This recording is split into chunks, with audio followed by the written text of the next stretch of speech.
This is Show Up as a Leader, a show from People Forward Network, helping you maximize your positive impact on the world by becoming your best, fully authentic self. Hey everybody, it is Rosie. I am so excited to welcome Gregg Ward to the Show Up as a Leader feed. No, we are not related, but we might as well be. His series is The Better Boss, Essential People Management Skills Every Leader Needs. And he really is passionate about this because he says leading people is a human skill, and I wholeheartedly agree. Gregg is the founder and executive director of the Center for Respectful Leadership. He is an award-winning, best-selling author of The Respectful Leader, and he brings a wealth of experience for real-world people leadership wisdom into every single episode. He is going to be breaking down one specific tangible technique that he leads in the work that he does per episode so that you can put it into practice right away. So not talking about things, not concepts, actionable, practical things that you can walk away and put into practice right away. You're going to hear what it looks like, how to use it, and why that technique consistently delivers result, many times with real life examples and demonstrations. So short episodes, practical tools, and better leadership starting today without overcomplicating things. Take a listen.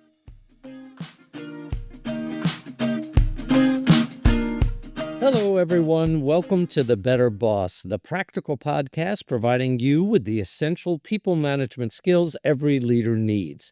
I'm Gregg Ward, your host and the executive director of the Center for Respectful Leadership. Each episode focuses on one really powerful tool or technique that's featured in our popular R-Factor Leadership Workshop. In plain language, my guests and I will tell you what that technique is, how to use it, when to use it, what happens when you do use it, and why it works. By the way, if you want to find out if you have what it takes to be a respectful leader, why not take our leadership survey? It's a self-assessment called Am I a Respectful Leader? And normally, to take the full version, our clients pay over $100 per person. But right now, for listeners to our podcast, you could take the quick condensed version for free. Just click on the link in the show notes. Again, the survey is called Am I a Respectful Leader? And I think you're going to find it really useful. Okay, with me today is Stephen Webb, a senior leader with Ensign-Bickford Aerospace and Defense, whose work over his career has focused on aligning cross-functional teams, navigating highly complex programs, and ensuring compliance to help organizations grow and stay competitive. He holds a degree in Management Information Systems from St. Louis University and an MBA from Webster University. And having gotten to know him over the years, I can tell you that he's very passionate about leadership, team development, and building a culture where people can do their best work. Stephen, welcome to The Better Boss. It is such a pleasure to have you with us today. Well, I'm really grateful for the opportunity, Gregg. I'm really excited as well to be able to spend some time with you. Thanks for inviting me. Absolutely. So, Stephen, I like to just jump right in, and that's what I'm going to do. I'm going to jump into today's management technique that I call looking for diamonds in the rough. Now, as managers, of course, it's a big part of our job to ensure that things are done properly and make sure that the folks who work for us are doing a good job in their roles. And that's kind of obvious. Now, sometimes they make mistakes or they head off in the wrong direction. And when that happens, it's our job to catch those mistakes and correct them. That's what we should be doing as managers. But I also believe that we should also be on the lookout to, as Ken Blanchard says, catch people doing things right. In other words, specifically calling them out for doing something well or for taking the initiative or making things happen in a good way. That's what I call looking for diamonds in the rough. So, Stephen, I know you agree with me, and I'd like to think you learned about it from my R-Factor workshop that you attended many years ago, but I think you learned about looking for diamonds in the rough a lot earlier in your career than that. So, can you tell us when you learned about that idea? Did you have a boss or a mentor who was always looking for diamonds in the rough? Yeah, so I think, going back earlier in my career, I think the best way to say it is I learned kind of by contrast. I had a manager, let's say his name was Bob. He was well known for redlining everything. When I say redline, right, we would produce artifacts mainly for customer communications proposals. And you would get it back in return with all these red marks, literally red marks, right? It would be all these corrections that he wanted to see made. It actually became a little bit of a running joke, though, at times, because sometimes they would go through that process. You would return it to him, and he would re-edit what he had already edited, right? So amongst the team, it became like, well, what's going on, right? Come on. Would he contradict himself, Stephen? A little bit, right? Or address other areas that he had not previously highlighted, right? So it's like, why didn't you tell me this before, right? I thought it was done. So I learned a lot, right? Though, so I mean, that raised my standards for sure. But it was more so focused on what's wrong, right? And that was really frustrating. So I mentioned, in contrast, I later on had a second leader, probably another year or so, where I kind of changed responsibilities or changed leadership roles. That second leader had the same standards, but a quite different approach. It was a bit more balanced, right? So I still got a lot of feedback, and sometimes it was constructive on, hey, we need to make these changes. But there was also a component that was recognizing when things were going well, right? So a good example would be, rather than having a folder or something on my desk or in my inbox, right? He would come by and say, hey, I want to provide some feedback, right? This was really good, which did, right? Let's just make sure we address these other things also too. So that balancing out and ability to call out good decisions and initiative that I had taken was something I much better reacted to and responded to well. And he didn't let those good things go unnoticed. I think that's really probably what really struck out at me at the most. I like how you said the contrast between the two. So going back to your former leader, Bob, how did it feel when he just kept doing the redlining over and over and over again? Yeah, so initially, I think it was okay, right? But as time went on, it just became more frustrating. It was really more frustrating than helpful. And in some ways, kind of thinking back on it, I think I took it personally too. I questioned my ability on, am I really set out to do this? Can I do this, right? Because I keep on getting all these feedbacks and inputs. But I also think it helped me realize, again, especially looking back, leadership, it's not just accountability, right? That's important for sure, but it's also helping people see strengths and see their own strengths. When you catch people doing things right, I think it's a much better motivator, does a much better job of building confidence, and it drives growth. And then from a team perspective, right, that creates an environment where people want to be more motivated to grow and contribute. I think that's what's carried me with me throughout my various roles in different organizations. So Bob actually, my words, undermined your confidence over time. Yeah, I heard you say he helped you develop high standards. On the other hand, it sounds like you were questioning yourself at times, but the other manager who kind of gave you a balance, he talked about what you were doing right, as well as giving you correction on what needed to be improved. Your confidence wasn't being undermined by that second manager, correct? Absolutely. And sometimes I think you have to realize, especially when it's like style, right? In terms of writing or whatever it might be, if you're approached to negotiations or some other topic, right? Your style might be different from mine. That doesn't mean yours is better than mine, right? It's different. And so what do you feel most comfortable with versus what I feel most comfortable with? So I think, that individual Bob, I think he neglected to realize this probably wouldn't be the way that I would do it. But it's okay, right? And if Stephen is really successful doing it this way, then go at it, right? The other individual who was much more supportive and helpful or constructive, right, and was able to do both, I think gave me the greater confidence, and then was able to kind of pick and choose at times where it's like, no, this is really important. We got to make this correction or not, right? It's okay. We'll let it go. Right. I like that very much. And that he brought to it a sense of urgency. And it wasn't about you personally. It was just, this has got to be corrected. This has got to be done properly. And so he was encouraging you. Absolutely. Yeah. And the focus, that's a really good point that you made, right? It's not about a personal situation or you as an individual. It's about the work. Right. Because you had mentioned earlier that Bob you were kind of taking his criticism personally. And I'm sure that's not how he intended it, but that was the impact. And I think that's something for us as managers we need to be aware of. Very often our intentions are good, but we have to be aware of how what we say and do actually impacts others. And in Bob's case, he was impacting you negatively to the point where you were doubting yourself. For sure. And myself and others also too amongst the team. So it became a little bit of a kind of well-known and established amongst the team that's the way the culture was. It was kind of establishing a new culture, which is not favorable. No. That might have been kind of difficult to work under as a team. Although it sounds like, was there kind of an agreement by the team, okay, this is just the way he is and we need to get over it kind of thing? I think so, but I think worse is that you created an environment was like, well, whatever I do isn't going to be good enough, right? And so I'll just do something, right? Here it is, and then I'll just wait for him to tell me what to do, right? So solve my problem, it's off my desk, and legitimately, right? That's kind of the behavior or the mindset that got established. Wow. And I'm thinking about, as you're now a leader in your organization, a senior leader, can you imagine people working for you having that kind of attitude? No, I can't. And actually, it's in contrast to what we try and instill in people, right? We want people to solve problems. I used to work for someone who I really enjoyed working with and would highlight, or we don't want news reporters, right? We want people who come and say, hey, here's the problem, right? Here's what I'm doing. I need help, or I got this, right? And so you're contradicting yourself. If you're saying, hey, I want you to go off and solve problems and do all this stuff, but when you do it, I'm going to tell you, well, you did it wrong, right? And here's how you do it better. Then that's not accomplishing what we want. I totally get it.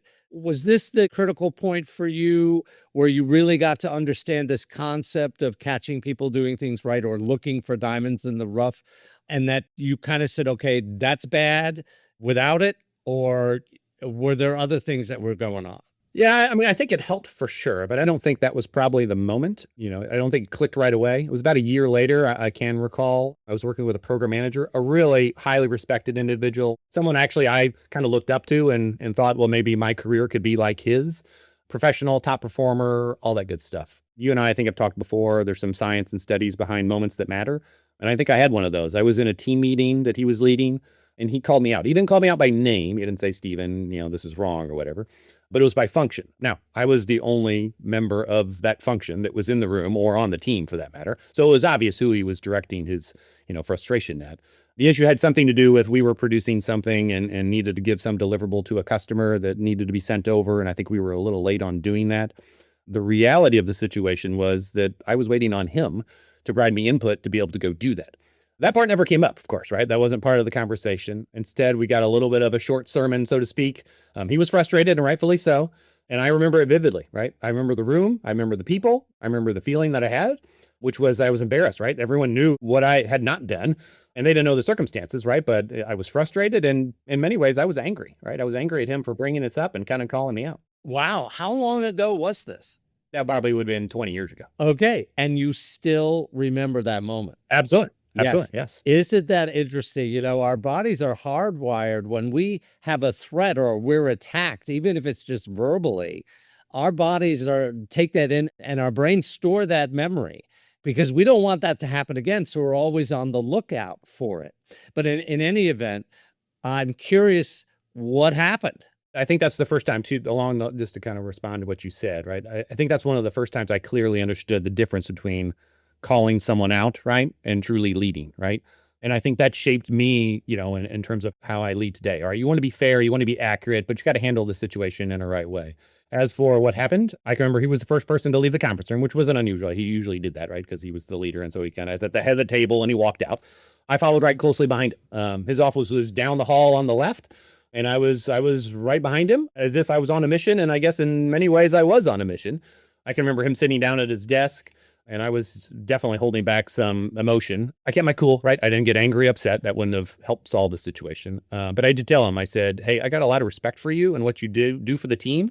And all I'm asking is that I get the same level of respect, in return. Given the circumstances he was aware of, which he knew of, I didn't have to highlight. I told him, I said, hey, what just happened down the hall? That didn't feel respectful. He paused, right? So, I was worried. I'm not sure how he's going to handle this. So I was intentional about, I'm not going to make a big scene. I'm not going to yell. I'm not going to personalize it. We talked earlier. I didn't say, hey, you were wrong, right? You're being disrespectful. I said, hey, this action that you did not feel respectful. He paused, he acknowledged it, and he said, okay. But it wasn't like okay, yeah, sure, go away, right? It wasn't dismissive. Okay. So he took it on board. Absolutely. It's like I draw the equivalent to if you're ever pulled over by the police, right? You're driving 40 and a 25 and the officer comes up and says, hey, you're speeding. You could say, I'm sorry, right? I was doing this. Here's why. But more times than not, hopefully most of us are like, you're right. I was speeding, right? You got me. So I think that's the way he felt. From that point on, there was a noticeable shift. He was still direct. He could still get frustrated, right? Bad things still happened that didn't go his way. but he never crossed that line again. And we had a great working relationship for many, many years afterwards. I think he retired probably about 10 years ago. So that for me didn't change how I approached him or the work, right? I didn't treat him any differently as a result, but I do think it inspired me to lead. I think it was that point in time I realized I can do this, right? I know how to behave. I know how I want to be treated, and I can do this. And I just want to highlight that you addressed the behavior and you didn't make him wrong or bad for what he'd done. It's just you talked about the impact of the behavior on you. And that was basically it. And he got it. And it sounds like he didn't feel attacked by you. Is that fair? Correct, right. And if you think about it, I think it benefited me, I was smart, not knowing at the time, but because it was so instant, right? If I had gone back to my desk and sat at my desk, right, I probably would have gotten angrier, right? I could have sent him a nasty email, maybe even worse. Maybe the next time we had a meeting like that, maybe I would have tried to retaliate, right? So I think it was better that, and again, at that point in my career, I wasn't going to do anything really insane, but I also wanted to make sure I wasn't allowing that type of behavior to be permitted, right? So I had to stand up for myself. I did so, I think, in a respectful way. And again, there probably would have been other alternatives, but I think it was wise of me and for all of us to handle it the way I did. And you're right. No, he didn't take offense to it because again, in some of those other alternatives, that might have prompted another action, right? And so it could have gotten worse. So, oh yeah, I think you handled it really, really well. And I'm curious, when that happened with him, was there a moment, and maybe it didn't happen, was there a moment that you said to yourself, okay, when I become a manager or a leader, I'm never going to do that? Yeah, I mean, at the time, I don't think I was already aspiring for, because I was still trying to figure out the role and do a good job as an individual contributor. But I do think that learning or that moment taught me how to do it. Whether I realized it at the time, hey, good news, on this day I learned this, but absolutely for sure. You know, even as we're talking, I'm remembering some of that. I'm like, oh, that makes sense, right? I've had situations where I've been him, right, in that meeting. And I haven't done that, right? If I've got some major issue or concern, I'm going to go have that conversation in private or other options that I might have. So again, I don't think I realized it at the time, but absolutely, I do think that was a huge impact on me. That's awesome. And it's carried over all the way to where you are now.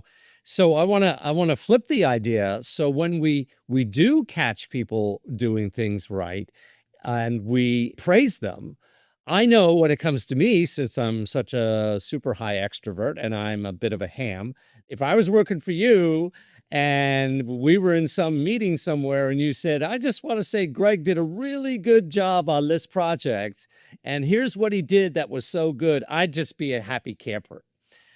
But I know that works for me, but other people may not want to be called out like that. And I think a lot of people would be mortified if their boss did that to them. So I'm curious, which side do you fall on? Do you like being praised in public, or would you prefer to hear it in private? I've experienced both, and I value both, right? So a lot of it for me depends on the situation and achievement. Having said that, I'm not trying to be neutral or kind of ride the fence a little bit, right? If I had to choose, for me personally, I would lean towards the private side. And you ask me, well, why is that, right?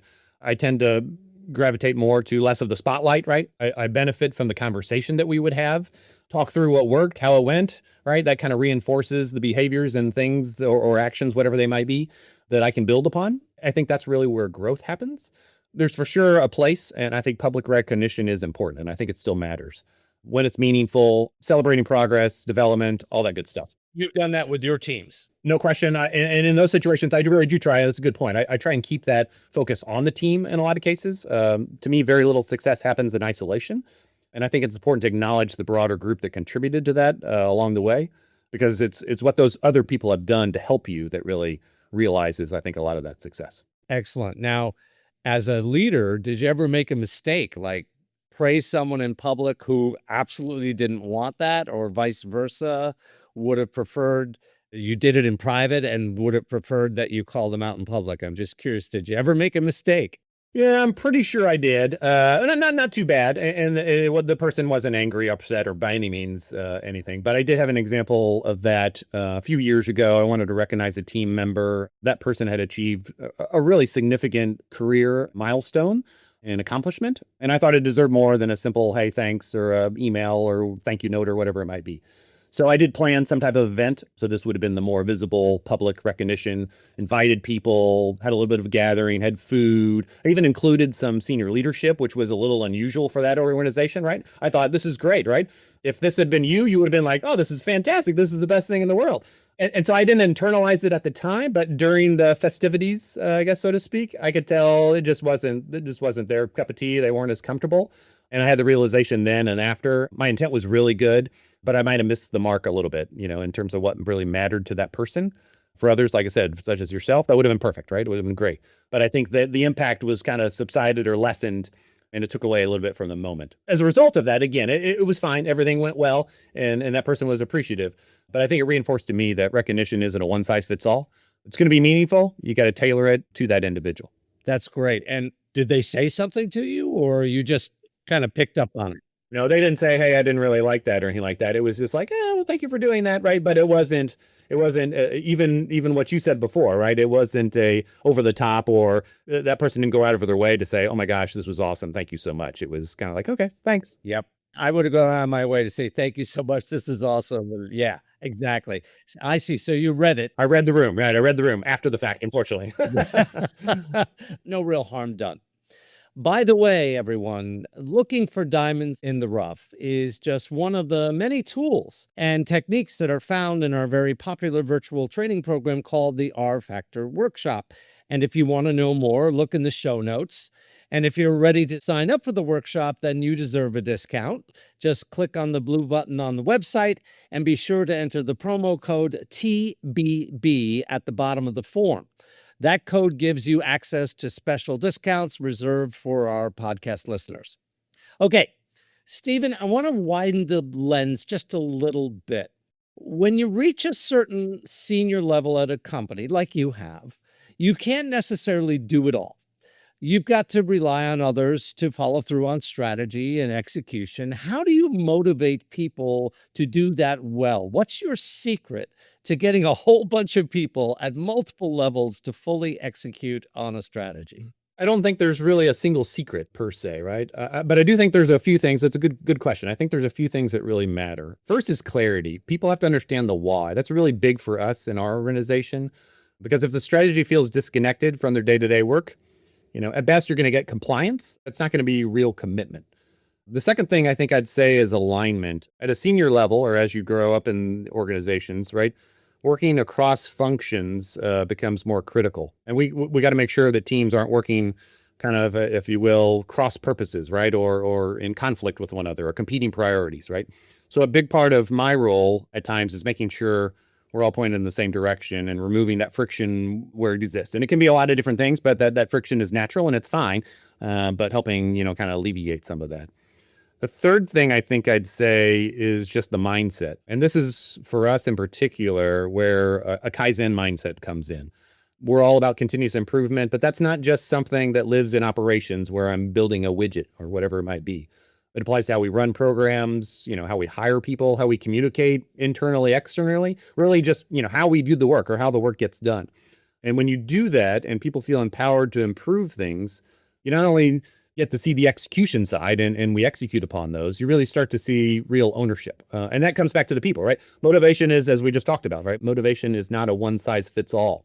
Taking the time to understand what drives someone and connecting them to that strategy and helping them see that to me, what really, drives improvement and that Kaizen mindset, and that goes a long way. At the end of the day, if people understand the mission, they feel aligned, I guess in summary, and believe they can execute things better, that execution tends to follow, I think, naturally. That's excellent. And that was really interesting about the Kaizen mindset. How much of that is something leaders are expected to already know? Do you learn that in graduate school, business school, or versus something they have to develop over time? Yeah, I mean, it's one of those, yes, of course, you can take classes and can be trained in a variety of different ways, including those, right? But I think it starts really, how do you view yourself as a leader? For me, I don't really consider myself an expert. For that matter, a lot of other leaders, most other leaders, experts when it comes to respect. I think the strongest leaders I've seen are constantly learning in this regard, right? Adapting, applying different approaches. That all sounds obvious, right? And in some ways easy. It's not easy. But it's important to remember, none of us get it right the first time. We're all trying to improve through mentorship, through conversations like you and I are having today, right? I picked up on a few things I didn't realize, and I'd like to apply from listening to some of your other discussions with Amy, and Bill and I know each other also too. So it's things like that. Sometimes also it's trial and error, right? We just have to try stuff and it doesn't work out. We learn from it, we move on. So I guess in summary and in general, it's right. It's never really finished, right? It's just a constant learning process. I love it. So, as I always do with my guests, Stephen, I want you to sum up what looking for diamonds in the rough is all about. What is it? When do you use it? What happens when you do it? And also tell us why it works so well for respectful leaders. Okay. So, wow, no pressure, right?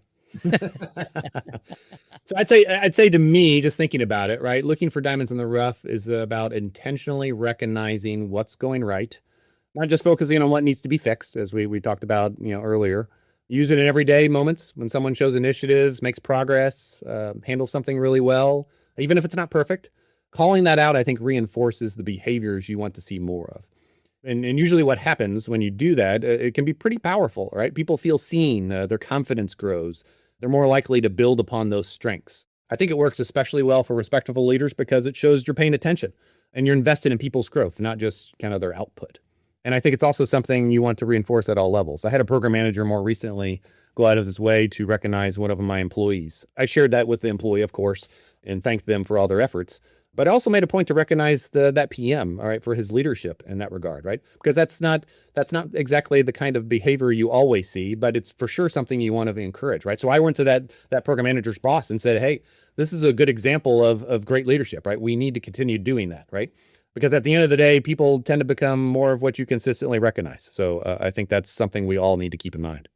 Brilliant. I love that. Thank you so much, Stephen Webb. You have absolutely informed me. Every time we talk, I learn from you. It's been such a great pleasure. Thank you. Thank you. Let's do this again sometime soon. Absolutely. And hey, everyone, like I said at the beginning, if you want to find out if you have what it takes to be a respectful leader, then take our short survey. It's called the Am I a Respectful Leader assessment. Just click on the link to it in the show notes. All right, everyone, that's it for today's episode. I'll see you again next time. And remember, don't be a butthead, be the better boss. I'm Rosie Ward, and this is Show Up as a Leader. To learn more, head over to peopleforwardnetwork.com and, of course, hit that follow button.